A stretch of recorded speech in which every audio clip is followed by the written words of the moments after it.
on my cock. It's the first time for you. So here's what you do. Unzip me and strip me and show me you care. Don't go ripping out my pubic hair. Ho ho ho! What's up everybody, it's Adam here, I Can't See the Guy, making my first Christmas video this year.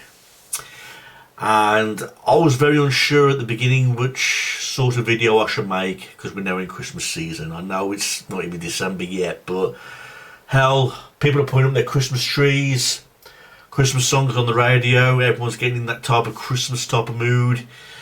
So I thought to myself, if I'm going to go back to reviewing movies, what better way to do it on a Christmas movie? Now, when you think of Christmas movies, a lot of things come to mind. You know, Home Alone, How the Grinch Stole Christmas, Jack Frost, Batman Returns, although people say that's not a Christmas movie, but as far as I recall, that did take place near Christmas, you know. So there's loads of great Christmas movies. Jingle All the Way, you know, another classic with Arnold Schwarzenegger and Sinbad. There's so many great Christmas movies, but I was in the review to review like a Christmas horror. And I can't think of a better one than the one that came out in the year of 1984. Okay. This movie right here, I've got it on Blu-ray, it's the 30th anniversary edition. Silent Night, Deadly Night. Okay. This is a great movie, everybody. If you're in for, I wouldn't say so much a scare, you know, because I don't find this movie scary. But at the same time, it's a great movie. And at the same time, it's a gory movie.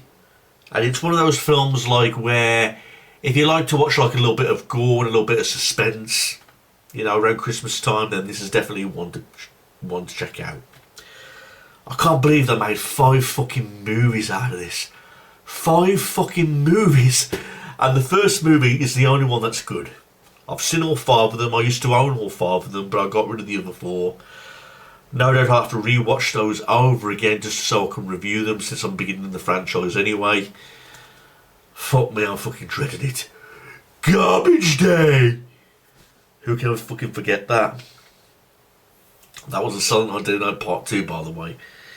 But this movie, the first one, I should say it's a Christmas classic. Now, this movie got a lot of controversy when it first came out, for bullshit reasons. I think where they went wrong is they advertised it in the wrong places, like on TV. You know, of course kids are going to see it. You know, kids are going to question what Santa Claus doing with an axe, you know what I mean? What Santa Claus doing to all these innocent people and all these children, you know, killing them and everything. You know, they should have just stuck to posters and, I don't know, advertisements like in the video store, you know, newspaper. I know kids are still going to see it, but not as much as you'd see like on the TV, you know, in advertisements, commercial ads and things like that. So I think that's where the biggest mistake lied. And again, they still criticise the movie, saying it's a Santa Claus, you know. I mean, it's a Santa Claus doing the killing. How dare they? He's supposed to be a good role model for children. Well, newsflash, it's an R-rated movie. Kids are not supposed to see it. You know, this is why there's so much bullshit in the world and movies getting loads of controversy, because they think it will affect the children. Well, little do they know, these movies are not meant for kids. You know, adults have got to have some sort of entertainment and pleasure in this world. You know, especially in the movie industry. And Silent Night, Deadly Night Part 1 is one of them. But yeah, in terms of advertising, maybe it was a dumb move to make to put it on Christmas ads and things like that, but they should have stuck the advertisement in certain other departments, in my opinion. Now, basically, what this movie is about, it's about this little boy by the name of Billy, and he's going to see his grandfather, who's like in a mental home. Okay, and when his parents leave him alone with his grandpa, and I'm going to get to why I love this movie so much. It's because I love the character development in this film, especially with the kid Billy, and I like the acting from the grandpa as well, like how he turns his head, looks at Billy and says, "Have you been naughty? Or have you been nice?" You know, and he's like looking at him like in that cold stare. He goes, "Christmas Eve." I forget the perfect lines, the solid lines, but he says something like on the terms of, "Santa Claus, he punishes the naughty. Have you been naughty? You know, and he puts the frights on this little boy, Billy, saying that Christmas is the scariest time of the year, where Santa Claus rewards all the children for being nice, and all the naughty kids he punishes.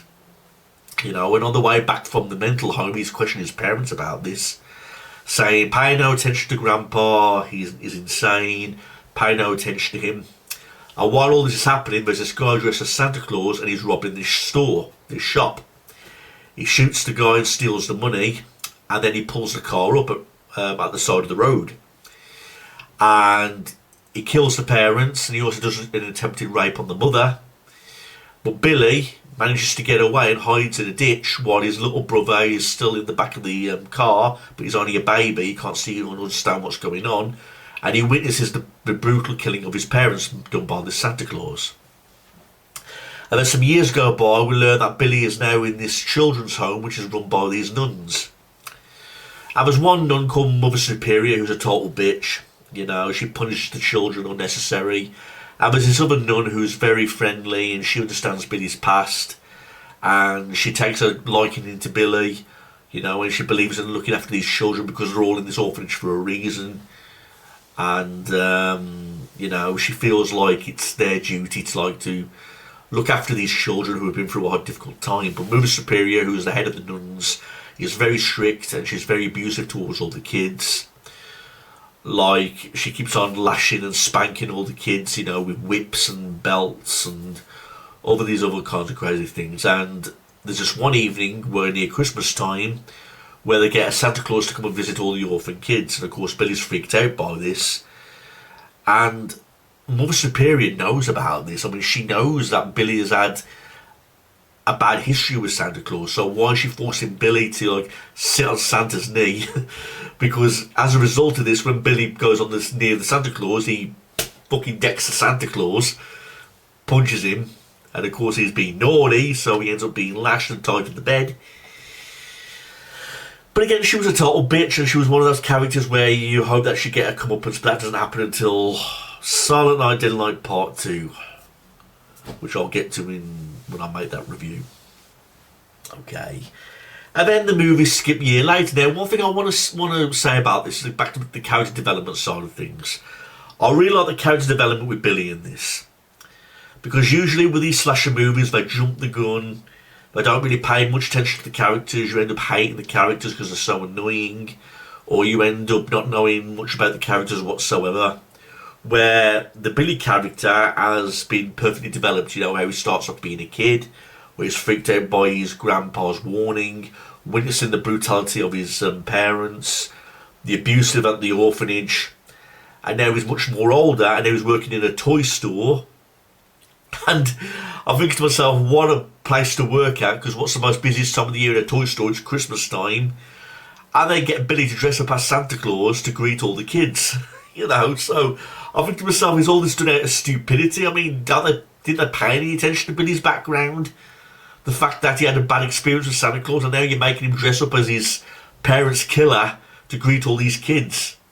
And at the back of his mind, he's still got this duty of being naughty or nice towards these children. You know, and that's exactly what happens, and that's when the movie goes from there. It's about Billy dressed as a Santa Claus, killing people who in his mind are naughty, basically. Because that happens in the toy store. He ends up killing this guy with Christmas lights around his neck. He chokes him out when he tries to rape this girl, but she gets killed with some box cutters. The owner of the toy store gets killed, although I can't remember what he did that was naughty, you know. But along the way we do get some good death scenes. I mean, we get some bow and arrow killing scenes. We get a scene where a girl is lifted on top of the wall on some anklers onto the wall. We get this asshole kid who steals this kid's sledge, and then when he's sledging down this snowy hill, he gets his head cut off with an axe. You know, so along the way, there's some good choice of gore. I wouldn't say it's like the goriest Christmas slasher of all time. Not like when you're talking about Terrifier 3. You know, total two different movies altogether. But it does have its time of violence, you know, and along the way, he does go back to the orphanage to confront Mother Superior, and he ends up getting shot. You know, and of course, Billy's little younger brother is now at the orphanage, and he looks at Mother Superior and goes, "Naughty," and then the credits roll, indicating that he's going to be the next killer. So it's a good Christmas slasher. I mean, like I said, this is the 30th anniversary edition Blu-ray. I did have this on DVD originally, but I wanted to get Blu-ray because I wanted to find out more about the special features. But special features, there's nothing really much to talk about, other than some audio commentary with the writer Michael Hickey and the composer Perry Botkin. Santa's Stocking of Outrage. I think that's where they fucking talk about the controversy that this movie got, you know, about how it all came about. And there's a still gallery with some interviews with the director also. But apart from that, there's nothing to go fucking over the top mental about, because, like I say, I really wish it involved more about the making of this movie. Like I said, one of the best key factors was the character development in this movie of Billy. I'd have to say that to be one of my most favourite parts of the movie. The idea of the character development side of things, you know, how they did rush the pace. And you feel bad for the kid Billy. I mean, knowing that he's been traumatised by what his grandpa told him. He witnesses his mother getting raped and murdered by a Santa Claus. Then he ends up getting abused at the orphanage. You know, and then he's going through this mental stability state of mind, you know, where he goes on this big rampage, you know, all because of what he's been through. You know, so you do feel for the guy, even though it's him doing, like, all the killings. You know, you try and put yourself in his shoes, you know. Well, it's a Santa Claus. Oh, let's make a big deal out of this. Let's fucking cause some controversy. Ah, fuck off. It's a fucking R-rated movie. Kids are not supposed to see it. And this movie isn't on for very long either. Only like 85 minutes, so... It goes out to like a really big fast pace, so it's not a long dragging movie, it's not a short movie. It's somewhere like in the satisfactory of a normal pace, basically. I will state some other things which I found out about this movie also. It made $2.5 million at the box office with a $750,000 budget. Wow. Distributed by TreeStar Pictures, yeah. Directed by Charles E. Seller Jr. I'm just looking at some other things that he's directed. Apparently this director has directed quite a lot of things. In Search of the Noah's Ark. I'm not going to go through the entire list because it's very, very, very long. But I'm just glad that he only directed the best film in the franchise, which is the first movie. The rest of the movies can fucking go to hell. I not like any of the other Silent Night, Deadly Night movies. This is the only decent one. Don't forget, I used to own all 5 of these movies. I no longer own, you know, the other next 4. I only own the first one. It's the only one worth owning. So just keep note of that.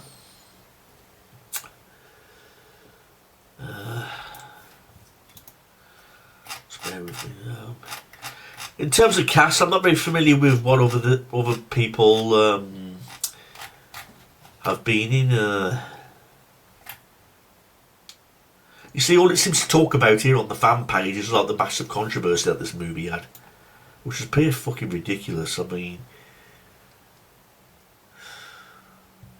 however, it still had good reviews, but a lot of people wanted to pan this movie. I mean, from what I'm reading here, on the review aggregator website Rotten Tomatoes, Silent Night, Deadly Night has an approval of rating of 50%. 50%? That's unbelievable. Based on 28 reviews with an average rating of 5.2 out of 10. And they gave this movie 31 out of 100. I never knew that, so I was wrong. This movie did not do well. General unfavourable reviews. All because of the fucking controversy that this movie had. Fucking me. Saying what's next, the Easter Bunny could be a child molester. Ugh. Well, anyway, everyone, that's my review for Silent Night, Deadly Night. So it's a one that I really must recommend towards Christmas time if you're looking for a Christmas slasher. You know, so like I said, this movie came in the year of 1984. So again, lots of horror movies have been made around Christmas time. But if you have to do one that involves a Santa Claus going on a killing spree, but I do recommend this one if you like those sort of movies. Okay, thanks for watching this, everybody, and it's going to be a bumpy ride after this one because I'm going to be reviewing and doing rants on the atrocious remaining 4 movies. So fuck me, that's one thing I'm really going to look forward to. Thanks for watching this, everybody. Peace out and Merry Christmas.